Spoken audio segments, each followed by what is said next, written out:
வணக்கம் தமிழ் உறவுகளுக்கும் அண்ட் தமிழக வெற்றி கழக தோழர்களுக்கும்.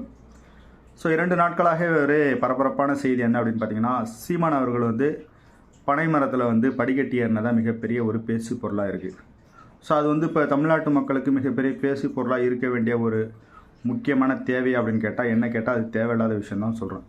ஏன் அப்படின்னா, ஒரு பக்கம் தமிழ்நாட்டுடைய தாய்மார்கள் என்ன பண்ணிகிட்டு இருக்காங்கன்னா, ஒயின் ஷாப்பை மூடு அப்படிங்கிறது உலகத்தில் எங்கே பார்த்தாலும் போராட்டம் நடத்திட்டு இருக்காங்க. ஸோ இப்படி ஒரு சூழ்நிலை எதனால் ஒயின் ஷாப்பை மூட சொல்கிறாங்க.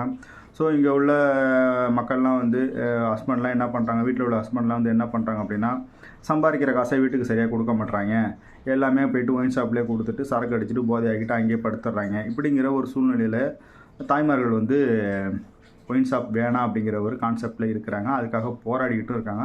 பல கட்சிகளும் போராடிக்கிட்டு இருக்கு அதுக்காக. ஓகேங்களா? ஸோ எதனால் போதைப் பொருள் அறவே வேண்டாம் அப்படிங்கிறதுக்காக போராடிட்டு இருக்காங்க. இந்த சூழ்நிலையில் இவர் கல் இறக்கிறதுக்கான போராட்டம் நடத்துவது தேவை என்ன இருக்குது சொல்லுங்கள் பார்ப்போம். ஆல்ரெடி தமிழ்நாடு ஃபுல்லாகவே போதை ஆறாக ஓடுது. ஸோ அப்படி இருக்கும்போது நீ ஒயின் ஷாப்பை மட்டும் வச்சு நடத்துகிறல்ல, அது என்ன பிராந்தி என்ன மிளகு ரசமானு கேட்குறாரு. அப்போ கல் எதுக்காக குடிக்கிறாங்க? கல்லும் ஒரு போதைப் பொருள் தான். புரியுதுங்களா? இப்போ என்ன கல் என்ன சோத்துக்கு தொட்டுக்கிறதுக்காக சாப்பிட்றாங்க? இல்லை, அதுவும் என்ன கான்செப்டுக்காக குடிக்கிறாங்க? கல் ஒரு சொம்பு கல் குடித்தா போதையாக இருக்கும், கிறுகிறுன்னு இருக்கும் அப்படிங்கிற மைண்ட் செட்டில் தான் கல் குடிக்கிறாங்க. ஸோ அதுவுமே ஒரு போதைப் பொருள் தான். புரியுதுங்களா? என்ன ஒன்று சொல்கிறாங்க, அதில் எந்த ஒரு எப்படி சொல்கிறது கெடுதலும் கிடையாது அப்படின்னு சொல்கிறாங்க. கரெக்டான விஷயம் தான், இல்லை நான் சொல்லவே இல்லை. ஆனால் அதுலேயுமே என்ன பண்ணுவாங்க, சேல்ஸ் அதிகமாகிறதுக்காக என்ன பண்ணுறாங்க அப்படின்னா, மாத்திரையை கலப்பாங்க, தண்ணியை கலப்பாங்க.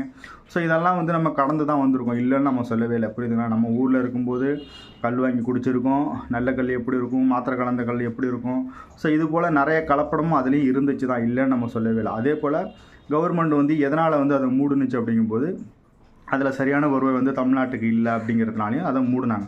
கரெக்டான விஷயந்தான். அப்போ போதைப் பொருள் மூடிறதுக்கு, அதாவது ஒயின் ஷாப்பை மூடுறதுக்கு போராடுறது நல்ல விஷயமா, இல்லை ஒயின் ஷாப்பு மூடிய திறந்துருக்கு அதனால் கல்லையும் நாங்கள் திறப்போம் அப்படிங்கிறது நல்ல விஷயமா அப்படிங்கிறத தமிழ்நாட்டு மக்கள் தான் புரிஞ்சுக்கணும்.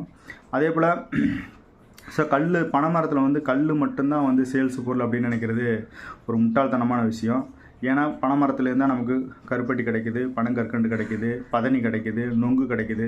ஸோ இது எல்லாமே இப்போ உள்ள காலகட்டத்தில் சேல்ஸ் பண்ணிட்டு தான் இருக்காங்க. ஸோ கல் மட்டும்தான், போதைப் பொருள் மட்டும்தான் சேல்ஸ் பண்ணி காசு பார்க்கணும் அப்படிங்கிறது கூடாதுங்கிறது என்னுடைய கருத்து. அதே போல் ஒயின் ஷாப்பும் இருக்கக்கூடாது, கல்லும் இருக்கக்கூடாதுங்கிறத நான் இந்த வீடியோ மூலமாக சொல்லிக்கிறேன். ஒரு பக்கம் பார்த்திங்க அப்படின்னா, தளபதி அவர்கள் கல்விக்கு முக்கியத்துவம் கொடுக்குறாரு. இன்னொரு பக்கம் சீமான் போன்ற ஆட்கள்லாம் பார்த்திங்க அப்படின்னா கல்லுக்கு முக்கியத்துவம் கொடுக்குறாங்க. அதனால் 2026 தேர்தல் கல்வியா கல்லா அப்படிங்கிற